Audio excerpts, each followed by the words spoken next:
Om Swastiastu, perkenalkan, kami dari kelompok 9 dan saya sendiri, Ida Bagus Yogarta Wiguna, NIM 125, akan mempresentasikan mengenai perencanaan dan perancangan puskesmas di Kecamatan Abian Semal. Dan langsung saja ke presentasinya untuk mempersingkat waktu. Langsung saja untuk mempersingkat waktu, kita mulai dari latar belakang dan tujuan.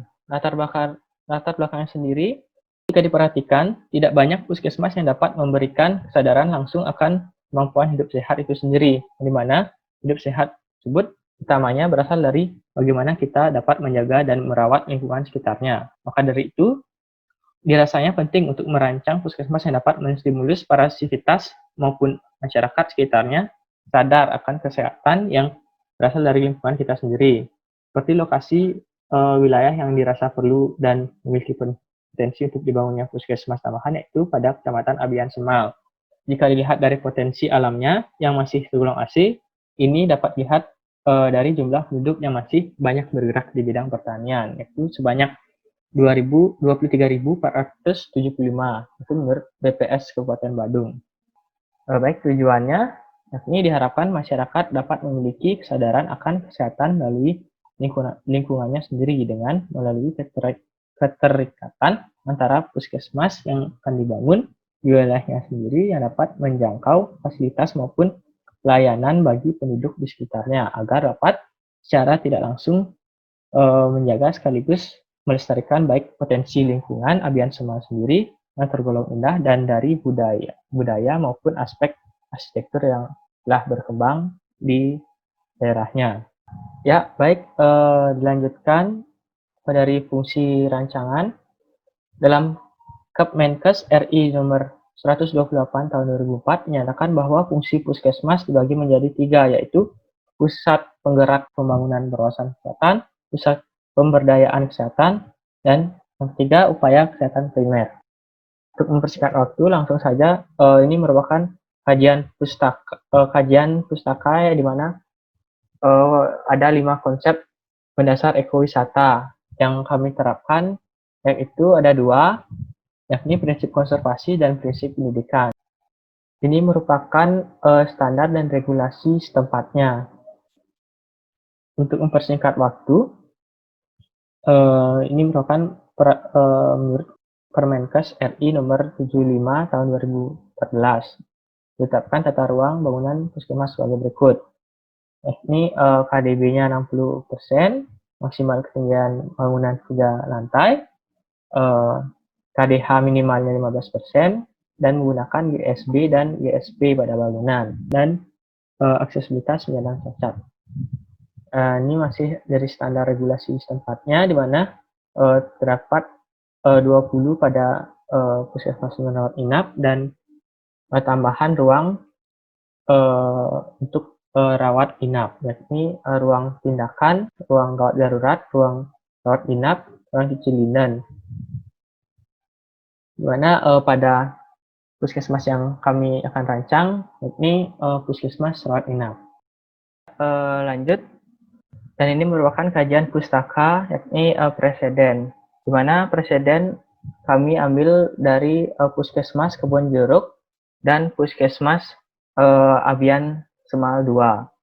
Untuk mempersingkat waktu, dari kajian-kajian dari kedua preseden tersebut, ada pun hal yang dapat diambil untuk membantu dalam proses perancangan puskesmas, yaitu bentuk fasad dari kedua puskesmas tersebut. Yang pertama pada puskesmas Kebon Jeruk yang menggunakan tema modern tropis, serta pada puskesmas Abian Semal 2 menggunakan tema arsitektur Bali, sehingga pada puskesmas yang akan dirancang akan memadu padankan kedua tema tersebut. Selain itu juga mengambil contoh letak geografis dari puskesmas Kebon Jeruk yang dimana puskesmas ini dibangun pada area padat penduduk, sehingga dapat dalam proses perancangan puskesmas ini akan memilih lokasi dekat area padat penduduk agar memudahkan masyarakat untuk mengaksesnya. Dan ini merupakan struktur organisasi dari puskesmas yang terdiri dari kepala puskesmas dan jajarannya. Lanjut ke konsep dasar dari puskesmas ini, yakni di mana sehat melalui keharmonisan manusia dengan alam. Skenarionya sendiri, konsep dasarnya pada wilayah tersebut akan dirancang mengikuti kondisi dan potensi yang terdapat pada lingkungan sekitarnya, seperti arsitektur lokal yang berada di sana, alam sekitarnya, maupun iklim yang berperan penting dalam faktor-faktor yang mempertimbangkan baik dari tata letak, orientasi, maupun bentuk bangunan. Ya, terima kasih. Akan dilanjutkan oleh rekan saya. Baik, saya Khalid Pramana, NIM 1862121147 dari kelas A3 akan melanjutkan presentasi dari teman saya. Baik, yang pertama yaitu konsep dan tema dasar, yaitu pertama perumusan tema terbagi menjadi 3, yaitu fungsi, iklim, dan budaya. Fungsinya, fungsi-fungsi sama yaitu penyelenggara upaya kesehatan masyarakat dan perorangan tingkat pertama.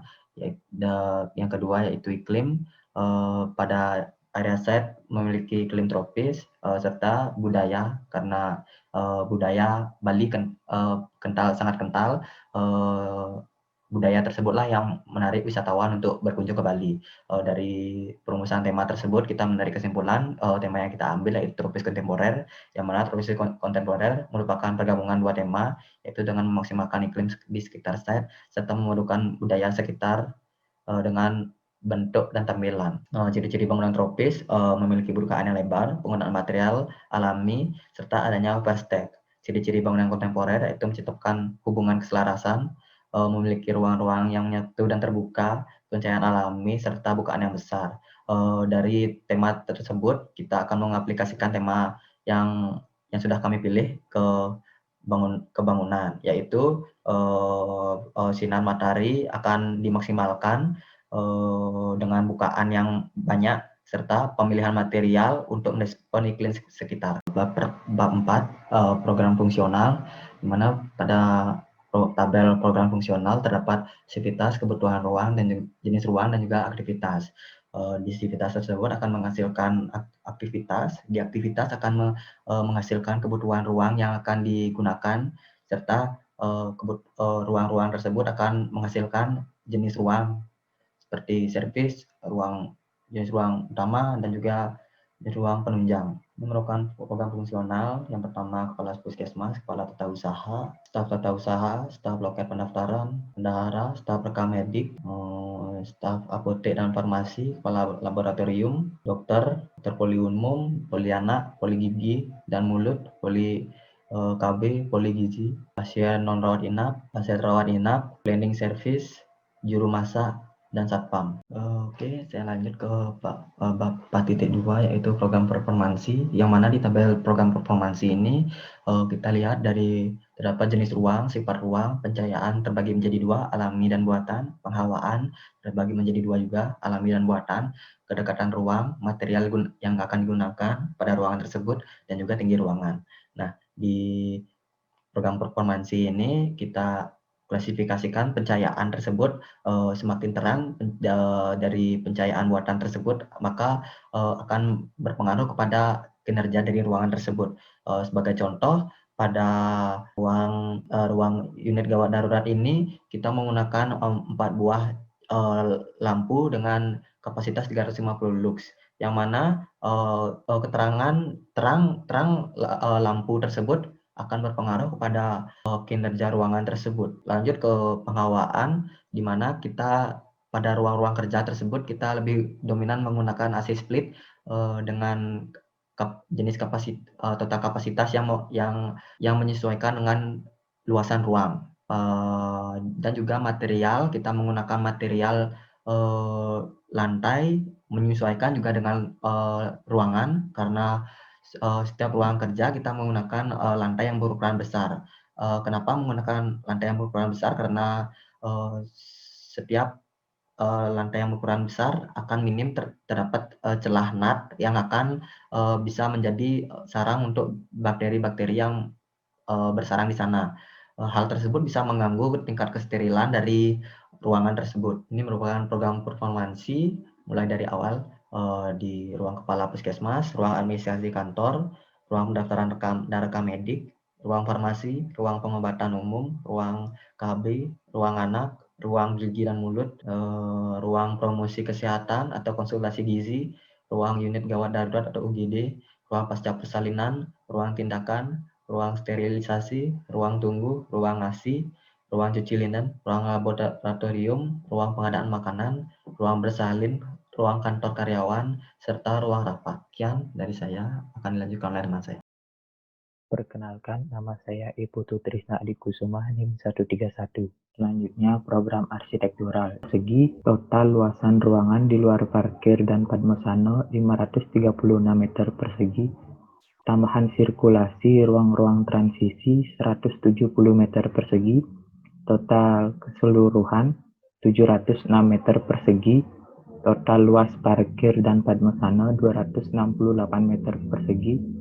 KDB 40% dengan besaran 706 meter persegi, RTH 60% dengan besaran 1059 meter persegi, total luasan site 1765 meter persegi. Bab 5 Program Tapak 5.1 Pemilihan dan pembobotan tapak. Alternatif site pertama yang terletak di Jalan Kacong Sleman, Kecamatan Abian Semal, Badung. Site ini memiliki luas total 1765 meter persegi dan terdapat jalan dua arah dengan lebar 5 meter. Pada sisi utara site ini terdapat landmark berupa Pasar Tegal Darmosabo, sedangkan pada sisi selatan terdapat Banjar Tegal Bersih dan Monumen Pahlawan Kemerdekaan. Pada area sekitar site ini terdapat zona penduduk dan komersil berupa rumah penduduk dan toko, serta terdapat pula zona lahan produktif berupa area persawahan. Kebisingan tertinggi terletak pada area barat site karena terdapat jalan raya pada area tersebut. Tanah pada site ini tidak berkontur dengan jenis tanah regosol. Pada area sekitar site ini sudah terdapat fasilitas utilitas berupa tiang telepon dan tiang listrik. Kesimpulan dari hasil pembobotan yang telah dilakukan, site ini memperoleh poin sebesar 19 poin.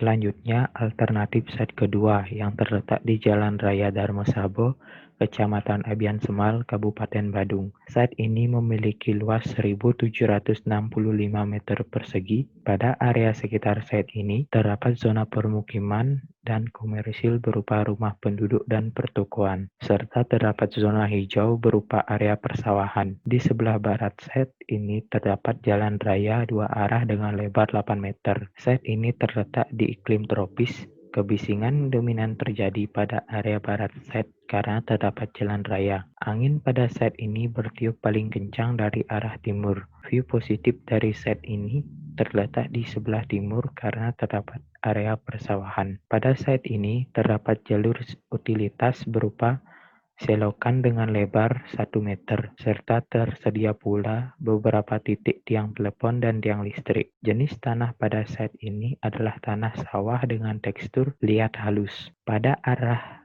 timur site terdapat landmark berupa Banjar Cabe, dan pada arah selatan site terdapat kantor desa, peguyangan Kajau, dan perempatan. Kesimpulan dari hasil pembobotan yang telah dilakukan, site ini memperoleh poin sebesar 21 poin. Selanjutnya 5.2 tapak terpilih. Dari hasil pembobotan site yang telah dilakukan, poin tertinggi didapat pada alternatif site kedua yang terletak di Jalan Raya Darmosabo, Kecamatan Abian Semal, Badung, dengan luas site 1765 meter persegi. Selanjutnya, analisa tapak. Yang pertama, analisa zoning. Dengan kesimpulan, site ini cocok dijadikan sebagai puskesmas, serta perlunya penanaman vegetasi agar area hijau tetap terjaga. Selanjutnya, analisa utilitas. Dengan kesimpulan, air buangan dari site ini akan diarahkan ke sebelah barat karena di sana terdapat selokan. Selanjutnya, analisa view matahari dan angin. Dengan kesimpulan, orientasi bangunan dengan ruangan yang harus tertutup akan diletakkan pada area utara maupun selatan site. Selanjutnya, analisa tata hijau dengan kesimpulan perlunya penanaman vegetasi pada site agar tetap dapat memberi kesan sejuk dan asri. Saya Iwayan Gede Juniawan, NIM 148 dari kelompok 9 kelas A3. Di sini saya akan melanjutkan dari bab 6 tentang schematic design konsep learning. Pada area yang berwarna kuning merupakan area publik yang dialokasikan lebih kepada akses kendaraan. Ini dikarenakan karena letaknya cenderung dekat dengan akses jalan utama yang menuju ke area site. Pada area yang berwarna biru merupakan area semi-privat yang lebih kepada fungsi ruang yang memiliki kebutuhan emergensi dan akses pencapaian yang lebih dekat dengan akses kendaraan ke dalam bangunan. Area yang berwarna ungu merupakan area privat yang lebih kepada kebutuhan ruang yang memiliki sifat privasi dan lebih tenang pada bangunan puskesmas ini. Selanjutnya merupakan desain skematik konsep entrance yang bertujuan untuk menentukan letak, jenis, dan dimensi dan tampilan global entrance pada tapak sehingga dapat memberikan kemudahan, keamanan, dan kenyamanan bagi sivitas yang mengunjungi puskesmas tersebut. Berikut merupakan dasar pertimbangan data dan prosesnya. Output entrance dibuat dengan dua buah pencapaian, yaitu in dan out, yang memiliki lebar masing-masing 5 meter dengan material bata merah, batu alam, dan batu paras. Selanjutnya ada konsep bentuk dan pola massa. Tujuan untuk menentukan pola massa, bentuk massa, dan orientasi massa pada site yang sesuai dengan tuntutan fungsi ruang sehingga dapat menunjang kegiatan yang terjadi di dalam bangunan. Dasar pertimbangan karakteristik site, zoning site, hubungan ruang makro, bukaan yang memiliki view positif. Berikut merupakan data yang diperoleh. Output massa diatur secara linear dengan mengikuti bentuk tapak untuk menciptakan keselarasan antara bangunan dan tapak, serta massa utama diletakkan lebih ke dalam karena lebih membutuhkan ketenangan dan membatasi area publik. Selanjutnya ada konsep sirkulasi. Tujuan untuk menentukan jalur sirkulasi yang tepat dan efektif serta sesuai dengan fungsi dari bangunan yang dirancang agar dapat menunjang semua kegiatan di dalamnya. Dasar pertimbangan krama zoning, entrance, dan fungsi bangunan. Berikut merupakan data serta prosesnya.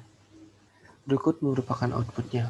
Yang pertama ada sirkulasi kendaraan, ada kendaraan ambulan dan kendaraan kantor. Yang warna merah merupakan sirkulasi dari kendaraan ambulan dan yang warna orange merupakan sirkulasi dari kendaraan kantor. Dari entrance, ambulan langsung menuju ke zona semi-privat untuk membawa pasien yang berwarna hijau. Selanjutnya sirkulasi manusia.